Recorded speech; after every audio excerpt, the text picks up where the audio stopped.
이제 부활주일을 맞이했습니다. 오늘 새벽에 말씀을 전하는 꼭 기도를 드리는데 성도들이 뜨겁게 또 아멘 화답하시고 또 기도해 주셔서 저에게 큰 힘이 되었습니다. 특별히 우리 송년호 권사님이 막 찢어질 듯이 부르짖게 기도하시는데 얼마나 감사한지 힘이 됐어요. 제가 돌아보니까 저를 위해서 기도하시던 분이 우리 장모님, 몇 년 전 세상 떠나셨죠? 그분은 어느 날 문득 전화하셔서 기도하는데 너희들이 걱정이 되더라. 오른팔이 안 올라가는데 너희들 무슨 문제 생겼니? 꼭 물어보시고 기도해 주셨습니다. 또 박경환 목사님, 그분도 제가 기도하는 유튜브 방송을 보시면서 오늘 네가 뭐 설교한 거는 나는 모르겠고 네 얼굴 보니까 얼굴이 부었더라.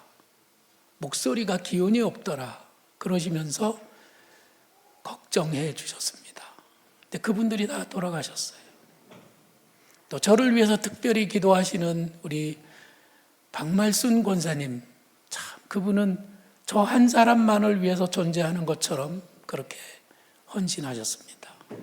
근데 그분도 세상을 떠났습니다.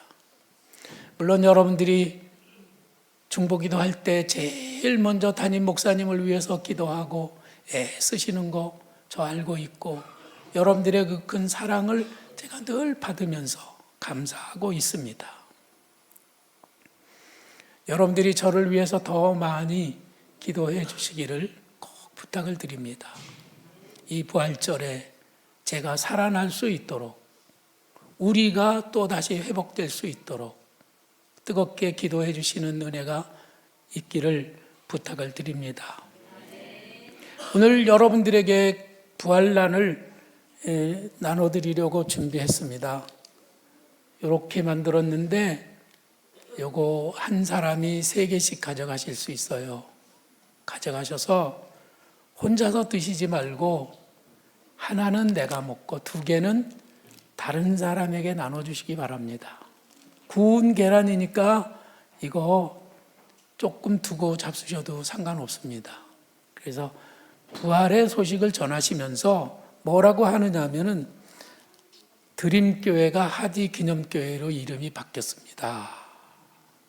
그렇게 하시고 여러분들이 오늘 설교 말씀 듣는 말씀 중에 은혜가 됐다고 생각되는 말씀을 그분들에게 전해주시면 좋겠어요. 하나님 살아계십니다. 하나님이 도와주십니다. 꼭 살아나세요. 희망의 끈을 놓지 마세요. 그렇게 메시지도 함께 전하는 성도들이 되시기를 부탁을 드립니다. 사랑의 빵 저금통 오늘 여러분들 가져오셨는데 사실은 많이 가져오셨지만 아직 가져오실 분들이 더 많습니다. 잊어버리지 말고 다음 주에 가져오시면은 감사하겠고요. 또 오늘 나가시면서 퍼즐에다가 여러분들의 이름을 다시 한번 기록하시고 그리고 오늘은 한번 딱 기회를 드리는데 여러분의 가족들의 이름을 또 다 쓰세요. 그래서 우리가 보존할 하디 기념교회 그 가족 사진에 여러분들 가족의 이름들이 올려지고 그래서 그분들이 다 그리스도 안에서 우리의 온 가족이 될 수 있는 그런 기대를 가지고 기도하시기를 부탁을 드립니다. 아마도 오늘 이 사진이 다 채워지지 않는다고 해도 오늘은 이제 접겠습니다. 오늘까지니까 여러분들이 꼭 그것을 마무리해 주시기를 부탁을 드립니다.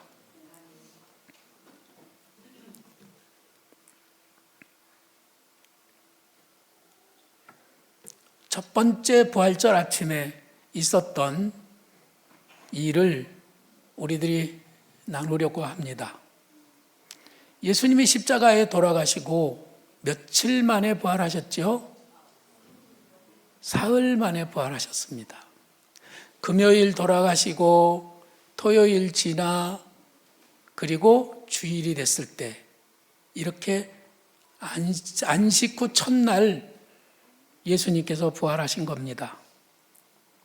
이날 아침 아직 이른 새벽에 예수님을 사랑하는 여인들이 예수님의 무덤을 찾아갔습니다. 그러나 그 무덤은 이미 비어 있었고 예수님은 온데간데 없어졌어요. 어떻게 된 일인지 알 수 없었기 때문에 여인들은 예수님의 시체가 없어진 것을 인하여 낙심하고 슬픔에 빠졌습니다. 그때 마리아 옆에 앉아있던 흰옷을 입은 청년이 아마도 그가 천사였겠지요. 마리아에게 이렇게 말했습니다. 여러분 한번 다 같이 읽어보겠습니다. 놀라지 말라. 너희가 십자가에 못 박히신 나사렛 예수를 찾는구나. 그가 살아나셨고 여기 계시지 아니하니라. 보라, 그를 두었던 곳이니라. 아멘. 천사가 말하기를 너희가 십자가에 못 박히신 나사렛 예수를 찾는구나. 그는 살아나셨고 여기 계시지 않다. 이렇게 분명하게 전해 주었습니다. 자, 예수님께서 부활하셨다는 것이죠. 여인들은 정신없이 달려서 제자들에게 찾아갔습니다. 그리고 그들에게 전했어요. 예수님이 살아나셨대요. 예수님이 부활하셨대요. 이 사실을 전하면서 이 여인들은 얼마나 기뻤겠습니까? 그런데 놀랍게도 우리가 읽은 성경 또 마가복음을 보면 여러분 제자들은 그 사실을 믿지 않았어요. 믿을 수가 없었습니다. 전에는 이 본문으로 설교하면은 이렇게 항상 설교했어요. 제자들은 멍텅구리고 믿음이 없어가지고 아니 예수님이 다시 죽은 지 사흘 만에 다시 살아나겠다고 그렇게 여러 번 말씀하셨는데도 그건 까맣게 잊어버리고 그걸 믿지 못하다니 이런 믿음이 없는 멍텅구리 이렇게 설교를 했었어요. 근데 제가 그 상황에 들어가 보니까 도무지 믿을 수 없는 거예요. 믿을 수가 없어요.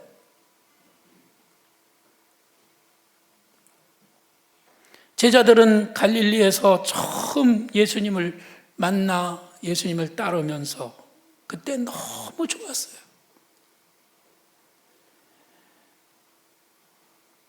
주님을 처음 만났을 때 깊은 곳에 가서 그물을 내려서 물고기를 2배 가득히 잡았던 적이 있습니다.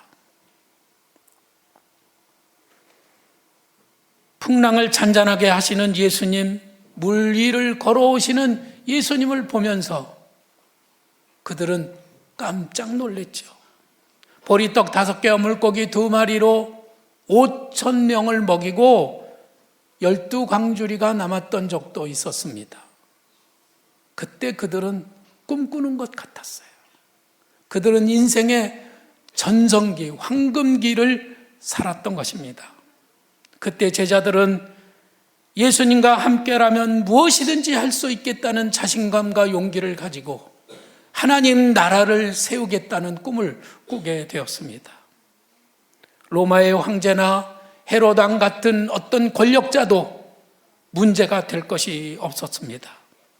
어떤 어려움도 물리칠 수 있다는 자신감과 용기로 그들은 충만해져 있고 예수님 그분을 위해서라면 자기의 생명이라도 바치겠다는 그런 단호한 결단을 하게 되었던 것이죠.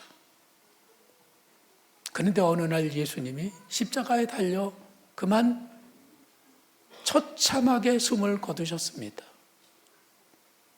저항 한 번도 못 해보지요. 한마디 그들에게 대항도 안 하시고 그냥 갑자기 사그라드신 거예요. 그리고 축 처진 몸을 무덤에 묻었습니다. 그걸 눈으로 똑바로 봤어요. 물과 피를 다 쏟아서 돌아가신 그분을 무덤에 묻으면서 제자들은 모든 것이 끝났다고 생각을 했습니다. 세계무역센터가 무너질 때 저는 뉴욕에 있었습니다. 그날 세계무역센터가 불타면서 하늘에 시커먼 연기가 막 올라가는데, 아니 맨하탄에 무슨 일이 생긴 거야? 하늘에 검은 구름이 꽉 찼어요. 근데 텔레비 방송을 보니까 그 빌딩이 비행기에 부딪혀서 무너졌더라고요. 도무지 믿어지지가 않았습니다. 눈에 보이는 현실이지만 믿어지지가 않았던 거예요. 믿을 수가 없었어요. 우리들은 제자들이 믿음 없는 사람이라고 말해서는 안 되는 겁니다. 실제로 우리들이 그 처참한 상황에 빠지게 되면은 우리의 현실을 부정할 수도 있어요. 예수님의 죽음은 그들에게 정말로 너무나도 큰 충격이었습니다. 일생을 살아가면서 그렇게 큰 낙심과 그렇게 큰 절망은 경험해 본 적이 없었죠. 그들은 예수님을 너무나 철저하게 믿고 예수님 앞에 자기 온 몸을 맡기고 그분께 기대고 있었어요. 힘을 막 줘서 기대고 있었습니다. 근데 기대고 있던 그 예수님이 어느 날 갑자기 사라졌어요. 그때 모든 제자들이 함께 쓰러졌습니다. 예수님의 죽음은 하나님의 죽음이었고 예수님의 실패는 하나님의 실패였습니다. 하나님도 어쩌실 수 없는 상황이 있는 것이라고 그들은 생각했습니다. 누구나 그랬듯이 그들은 이제 모든 것이 끝났다고 생각했어요. 우리는 현실 가운데 가난 또는 우리가 이겨낼 수 없는 질병, 무지, 어려운 인간관계 속에서 낙심하고 절망합니다. 그럴 때 우리는 이제는 하나님도 어쩌실 수 없는 게로구나. 모든 것이 끝장이 난 거야. 그렇게 생각하기가 아주 쉽다는 것이죠. 사실 사망의 권세를 이겨본 사람은 아무도 없었습니다. 한 사람도 없었어요. 그 위대했던 모세도 죽었고 놀라웠던 다윗도 죽었고 그리고 유명했던 선지자들도 다 죽어서 땅에 묻히며 그 시대를 끝냈던 것이죠. 이렇게 예수님의 시대도 끝났다고 그들은 단정해 버렸습니다. 죽음이란 어디서 오는 걸까요? 죽음은 죄 때문에 오는 것이라고 우리는 배웠습니다. 두꺼운 구약 성경을 우리들이 읽어보고 또 읽어보면 우리들이 한마디로 결론을 맺을 수 있는데 그것은 죄의 삭선 사망이라는 것이죠. 이것을 바울은 죄와 사망의 법이라고 말합니다. 이 구약 성경 전체가 바로 율법이고 그 율법은 죄와 사망의 법이에요. 누구든지 죄를 지으면 죽어야 하는 것이고 죄값을 치러야 하는 것이죠. 죄를 지은 사람은 마귀의 장난감이 되어서 깊은 수렁에서 허우적대다가 수치스럽게 그 생을 끝내는 것이 그것이 당연한 것으로 여겼던 것이에요. 이것이 이스라엘 사람들의 신앙이었습니다. 그런데 예수님이 모든 죄인이 죽는 길로 그 방법으로 그렇게 죽었어요. 그도 죄인이었나? 제자들은 예수님께 대하여 실망하지 않을 수가 없었습니다. 이제는 하나님도 어쩌실 수 없는 게 분명해. 그렇게 단정하고 말았어요. 제자들은 너무나 잔인하고 강력한 죽음이라는 현실 때문에 도무지 예수님이 다시 살아나셨다는 사실을 인정할 수가 없었고 믿을 수가 없었던 것이죠. 그래서 슬픔은 점점 더 커지고 절망의 늪으로 점점 더 깊이 가라앉고 있었습니다. 그런데 예수님께서는 부활하셨다는 거예요. 진짜로 부활하셨습니다. 그래서 예수님은 지금 무엇을 하시느냐 하면은 제자들을 찾아다니면서 야, 나를 봐라. 내가 이렇게 살아있지 않냐. 내 손에 네 손가락을 넣어보고 내 옆구리에 네 손을 넣어봐라. 나 맞아. 나 너희들이 기다렸던 예수야. 그러고 부활하신 주님이 제자들에게 찾아다니면서 믿음을 심어주셨던 것이죠.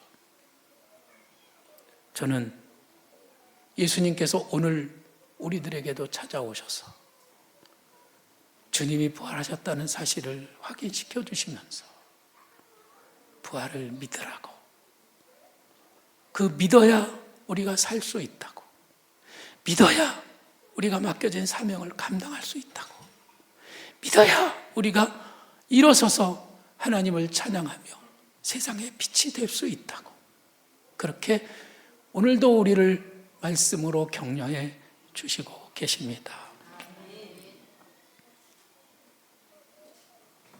오늘 우리가 읽은 말씀은 아직 예수님 십자가에 달려 돌아가시기 전에 있었던 일이죠. 나사로는 예수님의 친구였습니다. 예수님은 나사로가 병들어 죽게 되었다는 소식을 들었어요.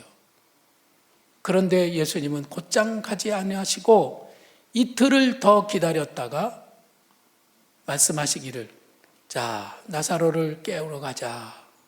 그가 잠들었도다. 이렇게 말씀하셨죠. 그리고 나사로에게 찾아갔더니 장례식이 한참 진행 중이었습니다. 죽은 지 나흘이 됐어요.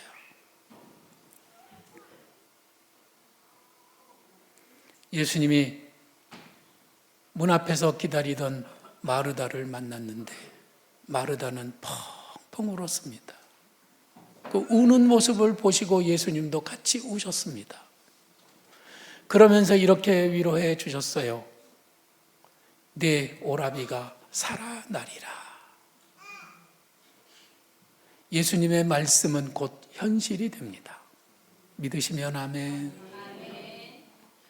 예수님의 말씀은 그게 곧 현실이 되는 거예요. 예수님이 지금 죽은 사람 집에 조문을 가셔서 그래서 조문을 하시면서 내 오라비가 살아나리라 이렇게 말씀하신 것이죠. 여러분들도 죽은 사람 집 상갓집에 가면 조문을 하시게 되잖아요. 조문 가시면 무슨 말로 위로를 하십니까?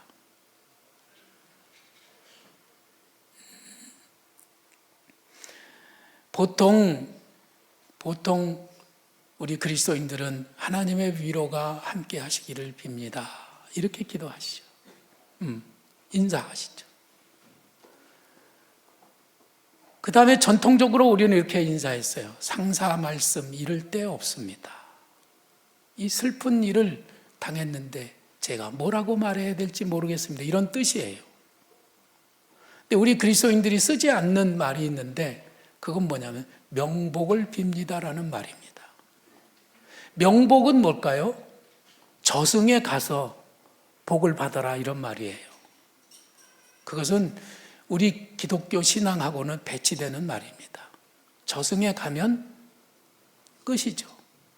그래서 우리들은 명복을 빕니다라는 인사말은 하지 않는 거예요. 근데 예수님은 상갓집에 가서 조문을 하시면서 내 오라비가 살아나리라 이렇게 말씀했단 말이죠. 그래서 전 이렇게 생각했어요. 야, 나도 가서 그렇게 말하면 얼마나 좋을까. 제가 여러분들 상갓집에 가서 당신의 아버지가 살아날 거예요. 당신의 남편이 살아날 겁니다. 이렇게 말할 수 있다면 얼마나 좋겠어요. 그러면 여러분들은 뭐라고 대답하시겠어요? 마르다처럼 대답하시겠죠. 네, 마지막 날에는 우리 오라비가 살아날 것을 믿습니다. 이렇게 대답하시겠죠.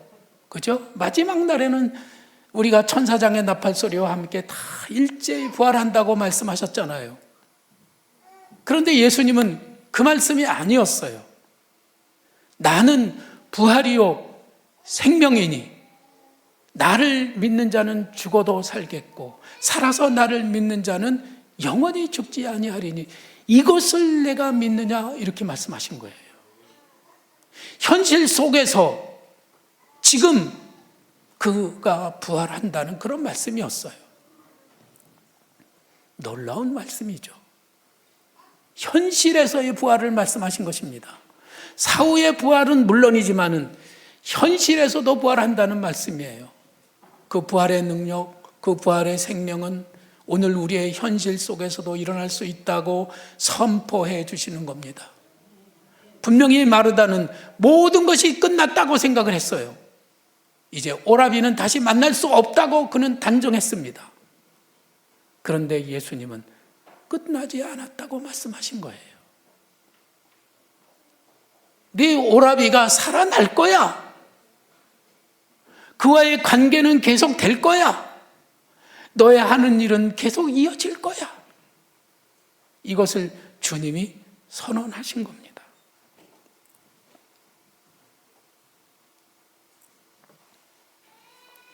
사후의 부활만이 아니라 현실의 부활을 주님은 선포하시고 우리의 삶의 모든 영역에서 그와 같은 부활의 생명이 우리와 함께 하신다는 것을 말씀하신 거예요. 그러니 너는 그것을 믿어야 한다. 꼭 믿어야 한다. 그렇게 말씀하신 것이죠. 한 가지 더 말씀을 보실까요?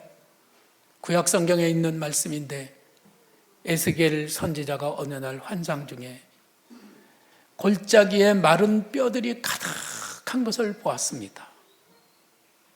꿈에 여러분들이 마른 뼈들을 수천 수만 개의 마른 뼈들이 있는 것을 보면 좋은 꿈입니까? 나쁜 꿈입니까? 아마 모든 사람들이 흉몽이라고 생각을 하시겠죠. 이런 환상을 보고 선지자는 낙심했습니다. 어쩌면 그렇게 우리의 모습과 똑같을까? 어쩌면 나의 모습과 똑같을까? 이 기가 막힌 상황에서도 아무것도 할 수 없는, 손가락 하나 까딱해 볼 수 없는 나의 처지와 너무나 똑같다고 생각한 것이죠. 그때 하나님께서 에스겔 선지자에게 말씀하십니다. 인자야, 이 뼈들이 능히 살 수 있겠느냐? 부활할 수 있을까요? 아니, 아직 덜 썩어서 죽기는 죽었지만 살이라도 이렇게 붙어 있으면 혹시나 살아날지 모르겠다는 무슨 그런 이상한 생각을 할 수도 있겠지만은 뼈다귀만 남았는데 어떻게 산단 말이에요.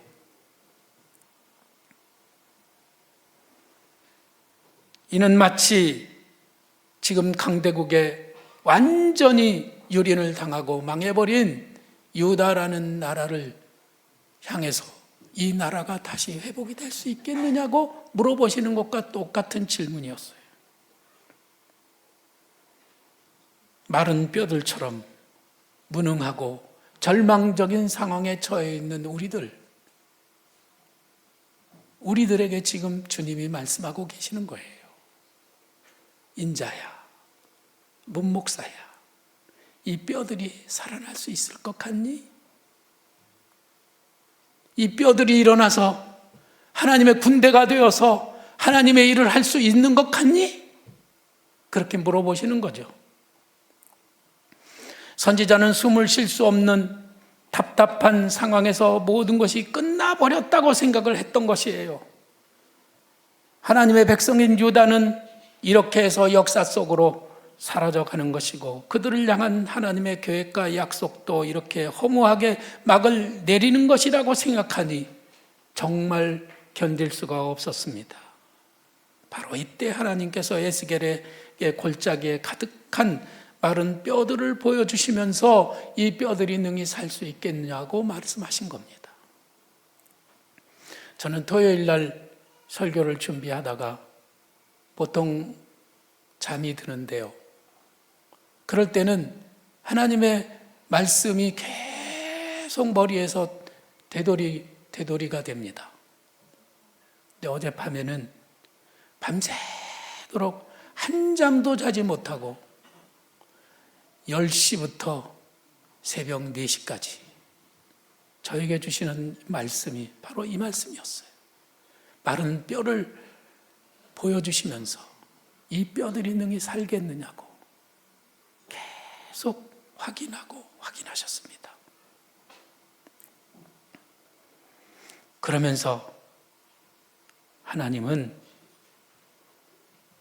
이 뼈들을 향하여 하나님의 말씀을 대언하라고 말씀하셨습니다.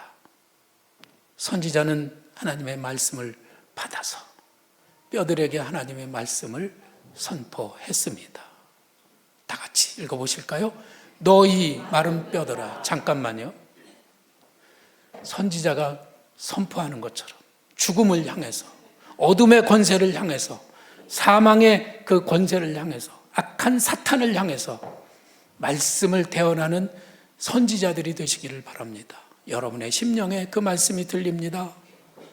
여기 근처에 있는 악한 사탄이 그 말을 듣고 있습니다. 죽음의 권세가 그 말을 듣고 있어요. 힘있게 선포하세요. 다 같이 너희 마른 뼈들아 여호와의 말씀을 들을지어다. 주 여호와께서 이 뼈들에게 이같이 말씀하시기를 내가 생기를 너희에게 들어가게 하리라.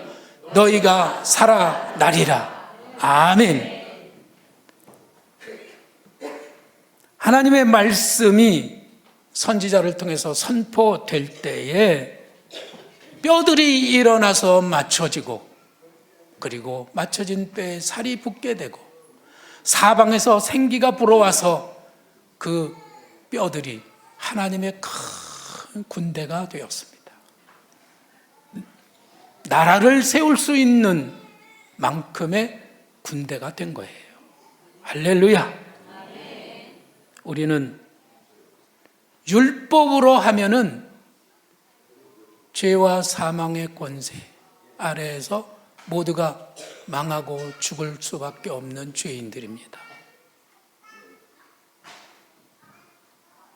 그러나 우리들은 한편 예수 그리스도의 십자가의 은혜를 덧입으면 살아날 수 있는 거예요. 생명의 성령의 법에 의해서 우리들은 십자가의 은혜로 사는 것입니다. 구약 성경은 사망, 죄의 삭슨 사망이라고 선포했고 우리는 죽을 수밖에 없는 존재들이었지만 예수님의 십자가의 은혜로 우리는 그 죽음의 권세를 이기고 살아날 수 있다는 그런 말씀인 것입니다. 할렐루야. 이 은혜 안에 머물러 계시기를 부탁을 드립니다. 홍소환 선수라고 아시죠? 지금으로부터 거의 50년 전에 우리나라의 권투로 세계 챔피언이 된 사람이에요. 그때는 막 권투가 엄청나게 국민들이 열광하는 그런 스포츠였습니다. 그는 1974년에 첫 번째 세계 챔피언이 됐죠. 첫 번째 타이틀 방어전을 승리하고 그만 두 번째 타이틀 방어전에서 타이틀을 뺏기고 말았어요. 얼마 지나지 않아서 타이틀을 뺏겼기 때문에 그들을 후원하던 사람들이 이 홍소환 선수를 지원하던 사람들이 다 곁을 떠나고 후원이 다 끊어졌습니다. 그래서 혼자서 외롭게 연습을 해야 했어요. 그래서 가난하고 또 가난하기 때문에 그는 현실의 벽을 이길 수가 없어서 부모님이 운영하던 목욕탕을 팔아서 그 돈으로 운동을 계속했습니다. 그리고 1977년에 다시 타이틀전을 하게 되었어요. 세계 챔피언 카라스키아하고 권투를 하게 됐는데 그때 이야기를 어떤 분이 글로 써놓은 게 있어요. 그래서 제가 그 이야기를 생생하게 여러분들에게 읽어드릴게요. 1977년이든가요. 주일 낮 예배가 막 끝나는 시간이었습니다. 홍수환 선수가 카라스키아 챔피언이 권투 경기를 하고 있었습니다. 제가 예배를 마치고 목사님 사택으로 뛰어들어 설 때는 이미 홍수환 선수가 3번이나 다운이 되어 폐색이 짙은 상황이었습니다. 또 한 번 다운, 4번째 다운이 거듭됐습니다. 이제 끝났구나 싶었습니다. 그런데 이게 웬일입니까? 벌떡 일어난 홍 선수, 어디서 그런 힘이 났는지 카라스키아를 사정없이 두들겨 KO시켰습니다. 소위 사전 5기의 신하입니다.